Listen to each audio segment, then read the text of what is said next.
সাকিব চঞ্চলের অভিনয়ে নতুন মাত্রা ভিন্ন বার্তা দিচ্ছে তুফানের টিজার। এখন থেকে পুরো দেশকে তুফানের হাতে তুলিয়া দেব। যেন ধেয়ে আসছে তুফান। 1 মিনিট 21 সেকেন্ডের একটি টিজার যেন আভাস দিচ্ছে বাংলা সিনেমার ইতিহাসের সব রেকর্ড ভেঙে লন্ডভন্ড করে দিবে বছরের সবচেয়ে আলোচিত সিনেমা তুফান। সাকিব খানের একেবারে অন্যরকম লুক, অ্যাকশন, অভিনয় সব মিলিয়ে একেবারে যেন ভিন্ন একটি বার্তা দিচ্ছে এই টিজারটি। সেই সঙ্গে টিজারে চঞ্চল চৌধুরীর উপস্থিতি আলাদা একটি মাত্রা যোগ করেছে। তুফান, খুব ভয় পাইছি রে।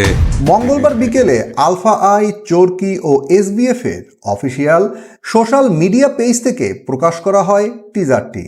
সিনেমাটি ঘোষণার পর থেকেই দর্শকদের মধ্যে অন্যরকম এক চাঞ্চল্যের সৃষ্টি হয়। টিজার প্রকাশের পর সত্যিই যেন বাংলার আকাশে তুফান তৈরি হয়েছে। টিজারের নিচে নানা প্রশংসাসূচক মন্তব্যও করছেন নেটিজেনরা। টিজার নিয়ে পরিচালক রায়হান রাফি বলেন, তুফান এমন একটা ছবি যা বাংলা সিনেমাকে বিশ্বের দরবারে নতুনভাবে চেনাবে। অনেক সিনেমাই সিনেমা ইন্ডাস্ট্রিকে পরিবর্তন করে দেয়, তুফান তেমনই একটি সিনেমা হতে যাচ্ছে। বাংলা সিনেমার সীমারেখা অনেক বাড়িয়ে দেবে এই তুফান। বলা যায় তুফান আমার জীবনে একটা ড্রিম প্রজেক্ট। সেই সঙ্গে সাকিব ভাইকে এই সিনেমায় পাওয়াটাও আশীর্বাদ। তুফান যে চলতি বছরের সবচেয়ে ব্যবসা সফল সিনেমা হবে তা নিয়ে বেশ নিশ্চিত প্রযোজনা প্রতিষ্ঠানগুলো। এ ব্যাপারে 3 প্রযোজনা প্রতিষ্ঠানের মন্তব্য প্রায় একই।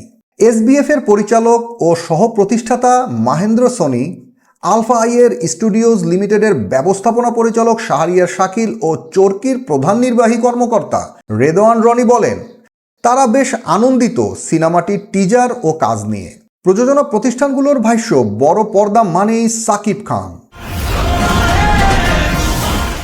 এই ঈদে প্রেক্ষাগৃহে ঝড় তুলবে তুফান, সঙ্গে চঞ্চল চৌধুরী, মিমি চক্রবর্তী, নাবিলা সহ আরো অনেকেই থাকবেন। আর এর ব্যত্যয় ঘটিলে এর আগে তুফানে অভিনয় প্রসঙ্গে চঞ্চল চৌধুরী বলেন, রায়হান রাফি এ সময়ের প্রতিভাবান পরিচালক।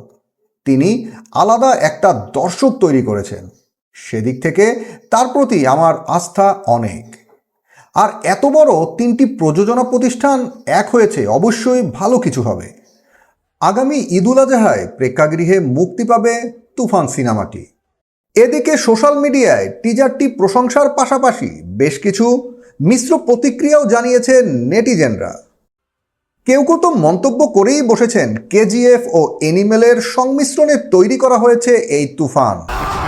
এখন দেখার বিষয় এই তুফান বাংলার আকাশে বাতাসে কতটুকু ঝড় তুলতে পারে।